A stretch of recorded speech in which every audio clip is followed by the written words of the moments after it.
they're also just afraid to, say, give up a process. Now, I mean, I'm speaking on this topic because I'm an atheist, but I used to be Catholic when I was young, and I also had read stories about, say, Catholic priests who had even given up on the faith completely, but have already been ordained priests for, like, say, 20 years before, and just were like had absolute the most anxiety you can imagine almost daily, because they're still going to work and still practicing as an ordained minister or priest or something, but do not believe in God anymore.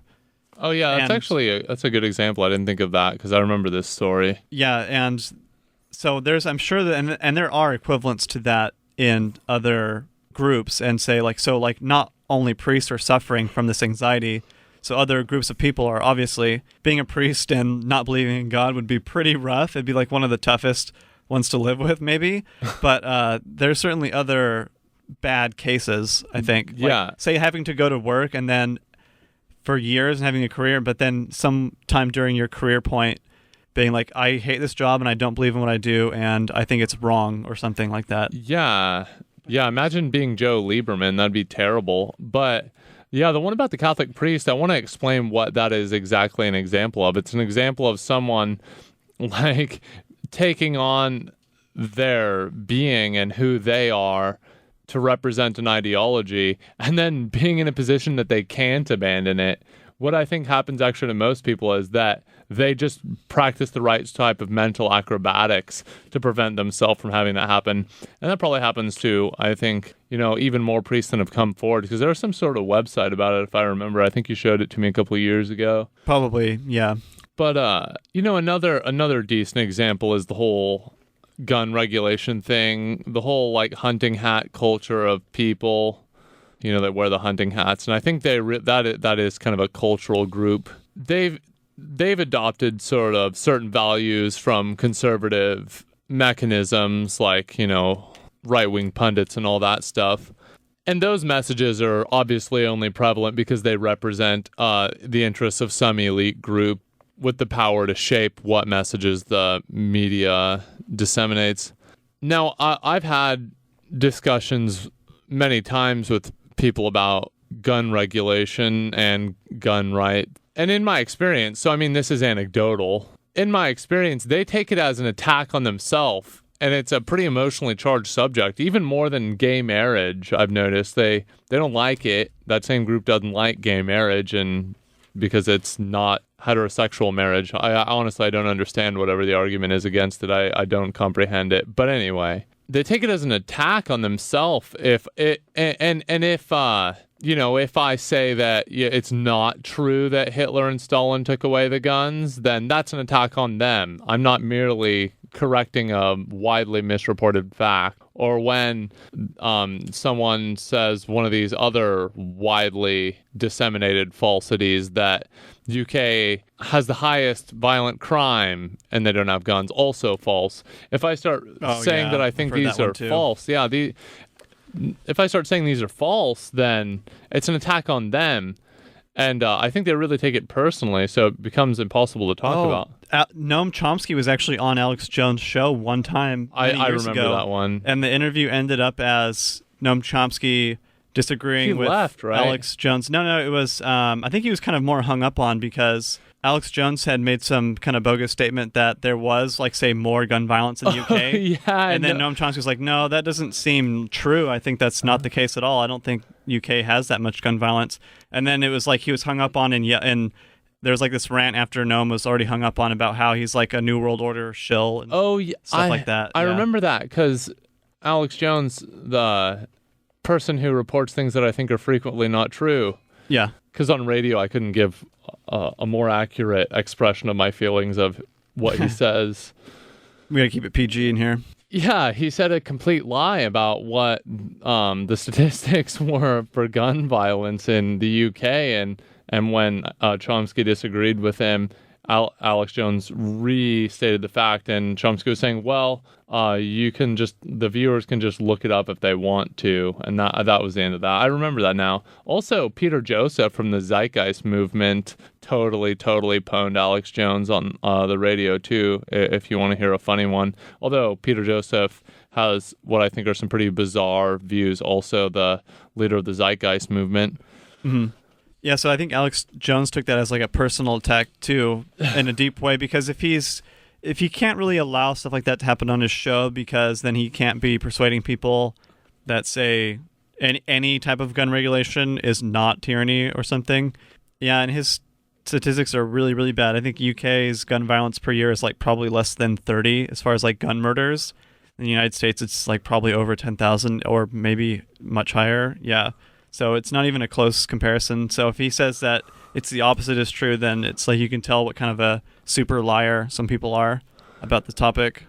Yeah, and one more illuminating point about this before we're done here, and it's that when propaganda gets spread by elite groups and they funnel their money into think tanks, like the two I point out a lot are the Cato Institute and the Heritage Foundation. These groups, elite groups pour money into so they can spread little messages. But the reason these work so brilliantly is because people re-spread them, and it creates a confirmation bias. It's so brilliant. The propaganda centers, instill these views into people. Then people re-disseminate them. Then these people all end up re-disseminating it to each other. They see other people re-disseminating these views, and this happens on Facebook. Yeah, they do. I was about to say the same thing. They click share on Facebook, and you get gun nut. Facebook is the best for that. Yeah, you get gun nut conspiracy stuff. So I have friends that are conservative and.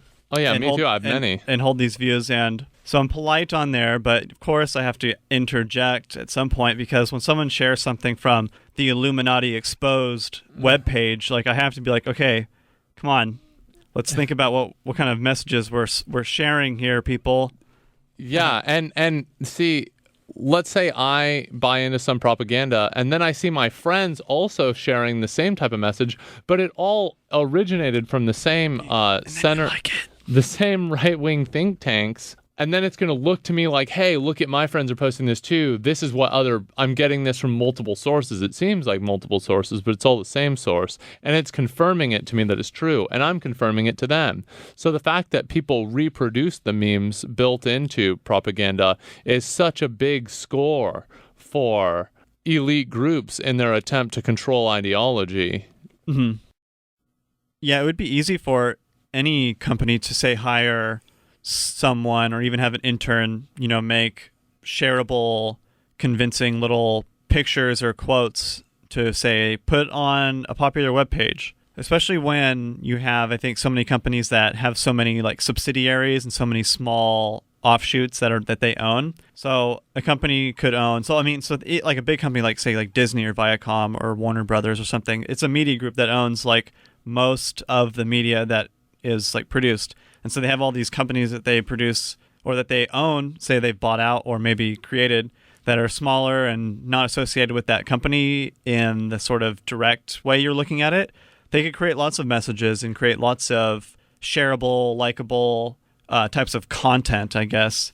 And I mean, in one way, it seems super easy to do this, because if the company already has millions of dollars in budget, you can pay. What are you going to do? Pay someone $20,000 a year to like just make cute things on the internet to share? It seems like super easy and effective, actually, and a little bit like, man. Yeah, another thing that going against us. I remember you showing me this a while back. It was that there are people who are paid by think tanks to put comments on the internet and to fill up the internet with more libertarian type of arguments. Like it was some Koch brothers funded group. They actually paid people to spend hours and hours on the internet downgrading like Paul Krugman. It's easy to do this. Like, how many people do you think are like, okay, I'll just do that easy thing for money? I can sit at a computer at home.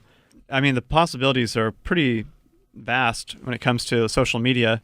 Yeah, and I mean, this one's not just conjecture either. That definitely happens in it. Yeah, it's been reported on, and people who've done it have talked about how they did it. I think a guy might have been on a talk show about it or something. Yeah, totally. It's not really even a conspiracy at this point. It's like there's videos of people being in class getting a tutorial on this. I think that's what I might have linked Brian, was like someone who was lecturing on like the tactics on how to do this. Yeah. And it was like a secret video someone filmed. It was like pretty like, oops. Yeah. Like, oh, great, that's happening. Well, So- it's like I can't read anything on the internet now. That's the new propaganda. The old propaganda was, commercials and TV and movies. The new propaganda is getting human beings to see other human beings advocating things. Mm-hmm. Yeah, and to make things seem like maybe grassroots or Yeah, and to get you to or share it on progressive or Facebook. something. Yeah. Okay. Well, I think we're actually out of time for today. So catch us next week on 90.3 KDVS, The Anarchist Handbook with Clay Norris. And Brian Moen. And if you want to be on our show and you have something really interesting to say, especially about anarchism or something like that, or if you really hate us, you could come on our show and we could argue. That'd be cool. We're at anarchisthandbook@gmail.com.